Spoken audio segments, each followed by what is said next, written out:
नमस्कार। आज से हम स्टार्ट करेंगे क्लास 9 मैथ्स का चैप्टर नंबर 6।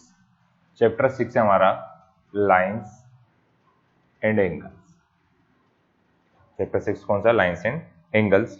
तो अब मोस्टली बच्चों को पता होती है लाइन क्या होती है ना, तो अपन स्टार्टिंग करते हैं कहाँ से। सबसे पहले एक लाइन, मैंने एक लाइन ड्रॉ करनी। एक लाइन ये है, एक ये है और एक ये है। एक में एक साइड एरो बना दिया, एक में दोनों साइड एरो बना दिया। ये इसके पॉइंट है। तो सभी की सभी ये लाइन नहीं, जिसमें दो एंड पॉइंट होते हैं उसको बोलते हैं हम लाइन सेगमेंट। उसको क्या बोलते हैं? Line segment. जिसमें दो एंड पॉइंट होते हैं उसको हम बोलते हैं लाइन सेगमेंट। अब इसको दूसरे कलर से करता हूं मैं, इसको दूसरे कलर से कर देते हैं तो कंफ्यूजन होएगा। जिसमें एक एंड पॉइंट है और एक लाइन इस टाइप से ड्रॉ कर रहे हैं, ये एरो बना हुआ है, इसको बोलते हैं हम रे। इसको क्या बोलते हैं हम? रे। फिर जिसमें दोनों साइड क्या होता है? एरो बना होता है, उसको बोलते हैं हम लाइन। उसको क्या बोलते हैं हम? लाइन। अब इनको रिप्रेजेंट करने का तरीका, एक लाइन, एक ए बी लाइन है अपने पास, ये एक ए बी लाइन है हमारी। तो हम नॉर्मली सभी को ए बी लिखते हैं, पर जो सही मेथड होती है, एक लाइन सेगमेंट है तो उसके ऊपर एक स्ट्रेट लाइन करते हैं, एक रे होती है उसके ऊपर इस टाइप से एरो बनाते हैं, एक लाइन है तो उसमें दो। पर ये क्यों नहीं लगाते हम? क्योंकि हमें जो कंटेंट दिया रहता है, मतलब जो क्वेश्चन में दिया है या जो हमको डायग्राम दिख रहा है, रे डायग्राम दिख रहा है, उससे समझ में आया था कि ये लाइन है, लाइन सेगमेंट है या रे। तो आपको इतना क्लियर होगा ना।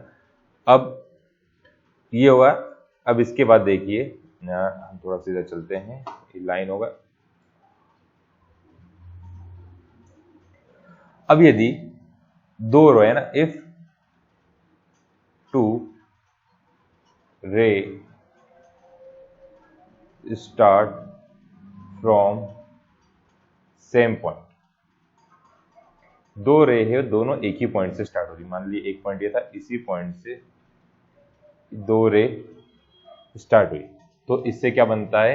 इट फॉर्म, क्या बनेगा इससे? एंगल। इससे क्या बनेगा? एंगल बनेगा। तो इसको हम क्या बोलते हैं? एंगल। अब एंगल को मेजर किस में करते हैं?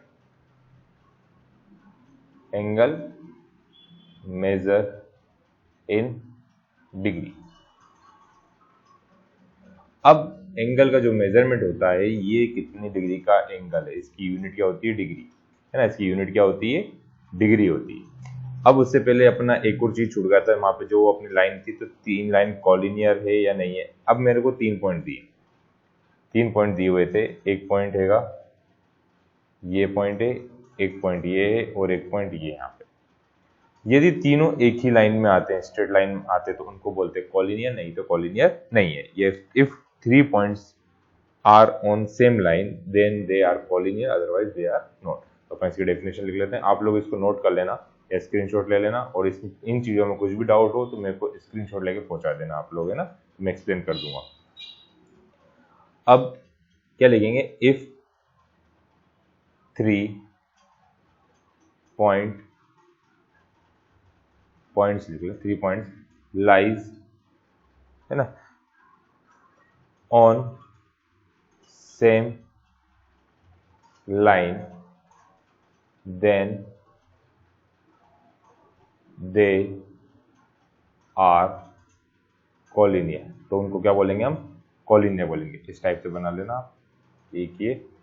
अब इसको अपन पॉइंट बना देते हैं, 1 2 3, मिनिमम 3 से ज्यादा तो अपन और भी देख सकते हैं ना। और क्या लिखा है? If they are not lie on same line then they are non collinear point. Non collinear मतलब एक ही लाइन में नहीं है, एक ये है ना, अलग अलग जगह दिए, एक स्ट्रेट लाइन में नहीं आ रहे, तो उनको बोलते हैं non collinear.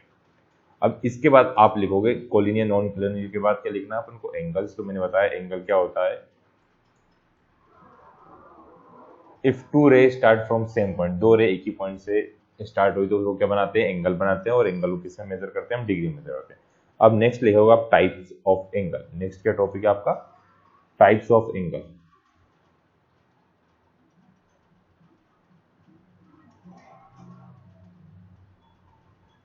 Types of angle, तो सबसे पहले कुछ बच्चों को, बहुत सारे बच्चों को पता है ना, acute angle, right angle, obtuse angle.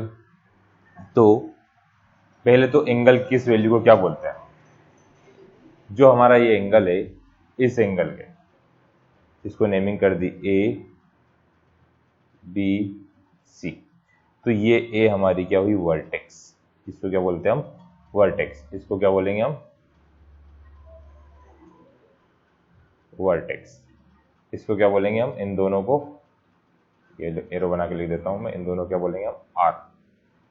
इन दोनों क्या बोलेंगे, आर्म। मतलब A C and A B are arms, है ना। एक एंगल के दोनों क्या है, आर्म है, ए क्या हमारा वर्टेक्स है ना। उसके बाद अब टाइप्स ऑफ एंगल पे चलते हैं। तो सबसे पहले 0 डिग्री एंगल। 0 एंगल मतलब दो रे एक के ऊपर एक, है ना।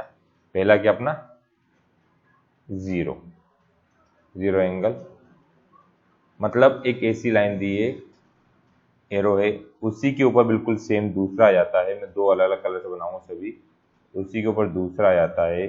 तो देखो इन दोनों बीच में कुछ भी एंगल बन रहा है या नहीं बन रहा, मतलब इसके मेजर कितना डिग्री रहेगा, 0 डिग्री रहेगा। आया। दूसरा है एक्यूट एंगल। एक्यूट एंगल मतलब जो हमारा एंगल है, उस एंगल की वैल्यू, या तो देखो ये 0, तो 0 से मतलब क्या होगा, बड़ी होगी, 0 डिग्री से बड़ी होगी, या फिर 90 से छोटी होगी। तो किस टाइप का दिखेगा आपको, एक लाइन ये हुई, दूसरी लाइन क्या होती है, अपन दूसरे कलर से बना देते हैं, इस टाइप का। तो ये जो अपना x से, इस x की वैल्यू क्या है, 0 से बड़ी और 90 से छोटी। ये कौन सा हुआ, एक्यूट एंगल। नेक्स्ट है थर्ड वाला, राइट एंगल।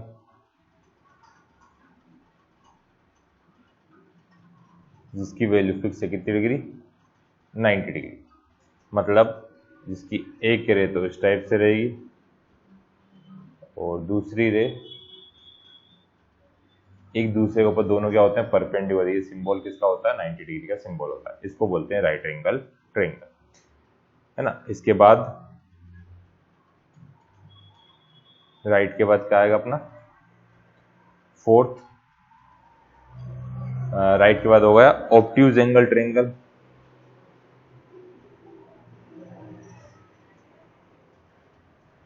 अब देखो 90 तक तो पहुंच गया, तो 90 से बड़ा, 90 से तो वो क्या होगा, बड़ा होगा, पर 180 से क्या होगा, छोटा होगा। 90 से बड़ा और 180 से छोटा, मतलब एक स्ट्रेट लाइन ये वाली हो गई, दूसरी वाली हो गई। तो ये जो एंगल बन रहा है, देखो 90 से बड़ा है, 90 से बड़ा है, और 180 से क्या है, छोटा है। तो इसको बोलेंगे obtuse angle triangle. Obtuse angle triangle के बाद नेक्स्ट है हमारे पास, ऑब्ट्यूज एंगल के बाद है स्ट्रेट एंगल। स्ट्रेट एंगल मतलब इसकी वैल्यू कितनी होती है, 180 डिग्री। कितनी होती है, 180 डिग्री की वैल्यू होती है। तो यदि हम इसको बनाएं, तो ये हमारी पहली लाइन, पहली रे, और ये हमारी दूसरी रे। दोनों अलग अलग कलर से इसलिए बनाया कि आपको समझने में आसानी हो। तो ये कितनी डिग्री हुआ, 180 डिग्री। क्योंकि बहुत सारे बच्चे कंफ्यूजन होते हैं स्ट्रेट एंगल में और कौन से हमारे, जीरो एंगल। जीरो में दोनों एक के ऊपर एक आती है दोनों रे, और स्ट्रेट में दोनों क्या होती है, अपोजिट डायरेक्शन में जाती है। स्ट्रेट के बाद नेक्स्ट है रिफ्लेक्स एंगल। नेक्स्ट कौन सा है, रिफ्लेक्स। फिफ्थ के बाद ये सिक्स्थ वाला रिफ्लेक्स एंगल। और रिफ्लेक्स एंगल जो होता है वो क्या होता है, ग्रेटर देन 180। मतलब जो इसकी वैल्यू होगी ग्रेटर देन 180 होगा x और स्मॉलर देन 360, स्मॉलर देन 360। मतलब एक रे ये गई, मैंने दूसरी कलर से बना दी, और एक ये, मतलब 180 से यदि ज़्यादा आता है, ये 180 हुआ था, उससे यदि ज़्यादा आता है तो उसको बोलते हैं हम रिफ्लेक्स एंगल। अब इसको फाइंड करने की मेथड में आगे आगे बताएंगे अपन। 6 का 7 थे कंप्लीट, ये गलत बन गया अपना एरो, उसको रफ कर देते हैं, रफ भी नहीं हो रहा है ना, इसको ध्यान में रखें। Complete angle, complete angle, complete मतलब कितना, 360 डिग्री, 360 डिग्री, एक कंप्लीट रोटेशन। ये रह गई, फिर दूसरी रे भी इसी के ऊपर आ गई है, पर बोलते सही तो 0 है, पर इसमें इधर की साइड से इसे क्या कर रहे हैं, कैलकुलेट कर रहे हैं, तो इसे बोलेंगे 360 डिग्री। ये कितनी डिग्री का होता है, कंप्लीट एंगल है, कितनी डिग्री का होगा, 360 डिग्री का होगा। आया होगा समझ में आप सभी को। तो हमने क्या क्या पढ़ा है अभी, थोड़ा सा अपन छोटा कर लेते हैं। रिफ्लेक्शन हमने पढ़ा, लाइन्स एंड एंगल्स पढ़ा था, रे पढ़ा था, लाइन सेगमेंट पढ़ा था, उसका टाइप्स ऑफ एंगल पढ़ लिए। टाइप्स ऑफ एंगल के बाद कौन कौन से होते हैं, zero, acute, right, obtuse, straight, reflexive और कंप्लीट एंगल, है ना। अब नेक्स्ट है इन्हीं को फाइंड करने के लिए, तो एक है एडजेसेंट एंगल। नेक्स्ट कौन सा होगा, एडजेसेंट एंगल। एडजेसेंट मतलब सिंपल शब्द में समझना चाहो तो उसे बोल सकते हैं अपन पड़ोसी।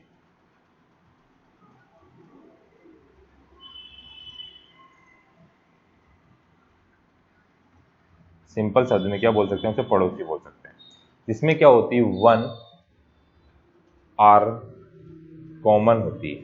अरे यार सी ओ जैसा बन जाता है, उसे सही करना पड़ेगा, एक सेकेंड रुकिए आप लोग, इनको शेप से बंद कर देते हैं, अब नहीं आएगा, अब नहीं होगा ऐसा, है ना।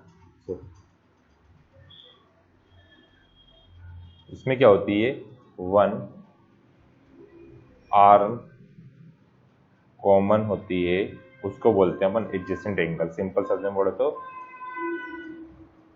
पड़ोसी, है ना। मतलब बिल्कुल जिसकी पड़ोसी क्या होता है, एक जैसे मकान है, कमरा है, ये है, दोनों की बिल्कुल दीवार क्या लगी हुई होती है, तो उसको क्या बोलते हैं पड़ोसी, है ना। तो जिससे क्या होता है, दोनों की एक वॉल क्या होती है, कॉमन होती है, तो बोलते हैं ऐसे ही एंगल में भी एक एंगल दिया है जिसकी एक आर्म क्या होगी, यदि कॉमन होगी, तो उसको बोलेंगे हम एडजेसेंट एंगल। जैसे एंगल रिप्रेजेंट कैसे करते हैं, ये अपना वर्टेक्स हो गया, ए बी सी और डी, तो एक एंगल हैगा A B C, angle B यहाँ पे बन रहा है, इसको और किस लिखते हैं, एंगल बी भी लिख सकते हैं। अब एंगल बी क्यों नहीं लिखेंगे, क्योंकि यहाँ पे दो दो भी है, तो ये लिखने का तरीका नहीं है। यदि एक अकेला है तो एक सिंगल लिख सकते हैं। अब इसका एडजेसेंट एंगल कौन सा होगा, इसका एडजेसेंट होगा एंगल कौन सा, एडजेसेंट कौन सा होगा, एडजेसेंट होगा यहाँ पे सी बी और डी। तो दोनों में कॉमन क्या है, कॉमन कौन सी है, ये वाली साइड क्या है, दोनों में कॉमन है, तो इसलिए इसको क्या बोलते हैं अपन, एडजेसेंट एंगल। इसको क्या बोलते हैं, एडजेसेंट एंगल बोलते हैं। आया समझ, जिसमें एक क्या होती है, एक रे कॉमन होगी, उसे क्या बोलेंगे, 1 आर्म कॉमन या 1 रे कॉमन, उसको बोलते हैं एडजेसेंट एंगल। नेक्स्ट है लीनियर पेयर। नेक्स्ट क्या है, लीनियर पेयर। दो एंगल मिलाकर यदि क्या बनती है, एक है ना, एक स्ट्रेट लाइन बना लेते हैं, उसको बोलते हैं लीनियर पेयर। लीनियर पेयर क्या है, दो तरीके, sum of to,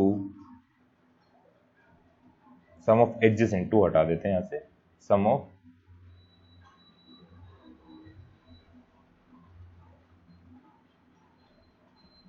adjacent angle कितना हो, यदि 180 डिग्री हो, तो उसे बोलते हैं लीनियर पेयर। या फिर दो एंगलों को मिला के एक स्ट्रेट लाइन बन जाती है, एक ये है, ये बीच में से ऐसा बन रहा है ना, तो देखो ये और ये दोनों आपस में एडजेसेंट एंगल, ये दोनों आपस में क्या है, एडजेसेंट एंगल है, तो इन दोनों का सम मिला के क्या बन रही है, एक स्ट्रेट लाइन बन रही है, एक स्ट्रेट लाइन बन रही है, मतलब ये हमारा वर्टेक्स हुई, थोड़ी सही नहीं बना यार, चलो करते हैं सर, अब करके फिर से बनाते हैं।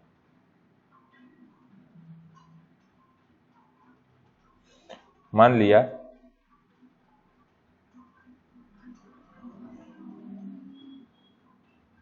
ये है, ये 70 डिग्री है, ये 110 डिग्री, ए बी और सी और ये डी। तो यदि A B C plus C D C B D equal to कितना आता है 180 डिग्री आ जाता है, तो ये कितना होगा लीनियर पेयर होता है। 70 प्लस 110 कितना आता है 180 डिग्री आता है, तो ये पूरा क्या लीनियर पेयर, मतलब एक स्ट्रेट लाइन बन जाती है, तो उसको बोलते हैं हम लीनियर पेयर, है ना। सम ऑफ एडजेसेंट एंगल कितनी डिग्री आता है 180 डिग्री आता है, तो उसे बोलते हैं लीनियर पेयर। या एंगल मिला के क्या बन जाते हैं, एक स्ट्रेट लाइन बना देते हैं, तो उसे लीनियर पेयर बोलते हैं। स्ट्रेट लाइन क्यों, क्योंकि स्ट्रेट लाइन 180 डिग्री की होती है। अब नेक्स्ट है vertically opposite angle. Vertically opposite angle,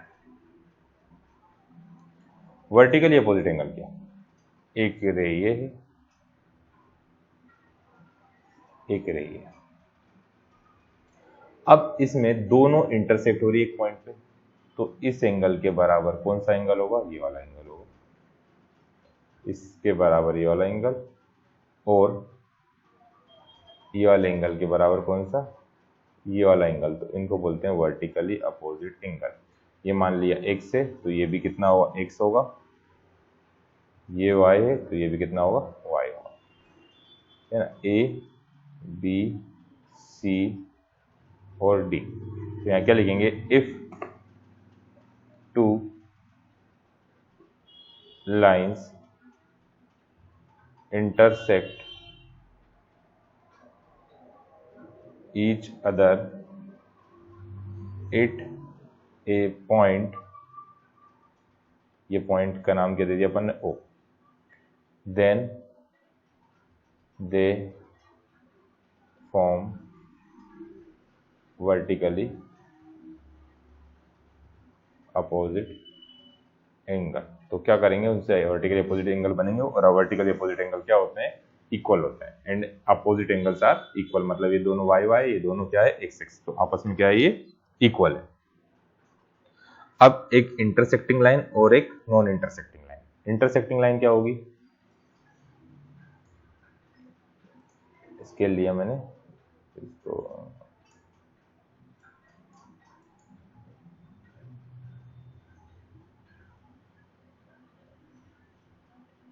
देखो, एक लाइन ये ड्रॉ करी, एक लाइन ये ड्रॉ करी,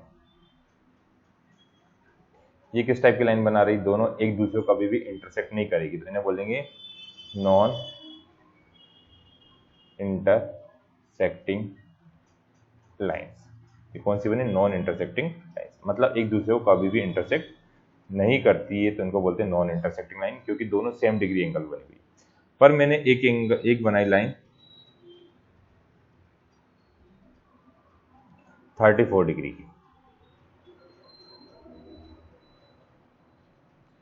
और दूसरी एक लाइन बना रहा हूं मैं